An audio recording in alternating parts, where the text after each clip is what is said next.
Estamos sobre el eje 3, junto a la estación Coyuya. De este lado, dirección Constitución.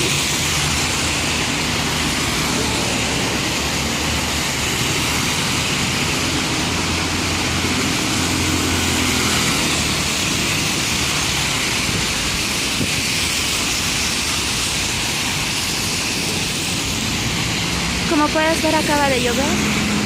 Estuvo un poquito fuerte, pero ya pasó. Y ahora te muestro el tráfico que se quedó. Hasta eso está normalito, no hay mucha diferencia. La lluvia fue muy breve, 30 minutos, pero hubo granizo, entonces cuida tu velocidad porque hay encharcamientos.